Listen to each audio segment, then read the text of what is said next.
মার্কিন যুক্তরাষ্ট্র president Donald Trump প্রশাসন জানিয়েছে ১৯টি দেশের নাগরিকদের দেওয়া গ্রিন কার্ড পুনরায় কঠোরভাবে পরীক্ষা করা হবে।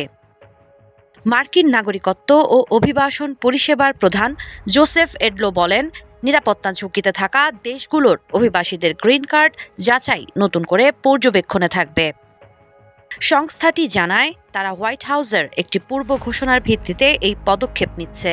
সেই ঘোষণায় বলা হয়, যুক্তরাষ্ট্রকে বিদেশি সন্ত্রাসী এবং নিরাপত্তা ঝুঁকি থেকে সুরক্ষায় বিদেশি নাগরিক প্রবেশে কঠোর নিয়ন্ত্রণ প্রয়োজন।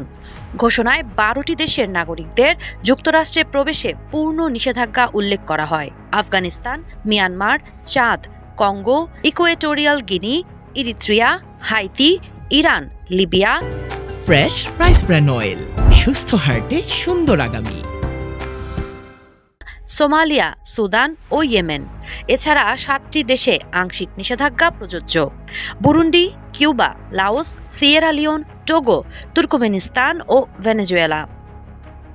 সম্প্রতি ওয়াশিংটনে এক আফগান অভিবাসীর গুলিতে একজন নারী সেনা সদস্য নিহত এবং ২জন ন্যাশনাল গার্ড আহত হওয়ার ঘটনার পর এই সিদ্ধান্ত সামনে আসে।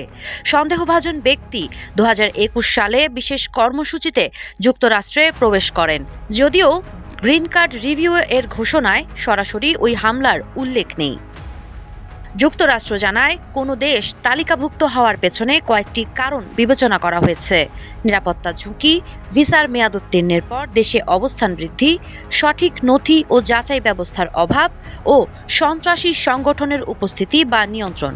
বিশেষ করে আফগানিস্তানের ক্ষেত্রে বলা হয়, তালেবান দেশটি নিয়ন্ত্রণ করায় বৈধ নথি যাচাই ও পাসপোর্ট ইস্যু প্রক্রিয়া দুর্বল, ফলে ঝুঁকি বেশি।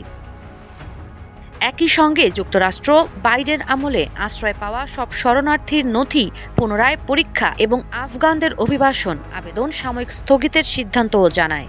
সব নিরাপত্তা যাচাই সম্পন্ন না হওয়া পর্যন্ত এই স্থগিতাদেশ জারি থাকবে।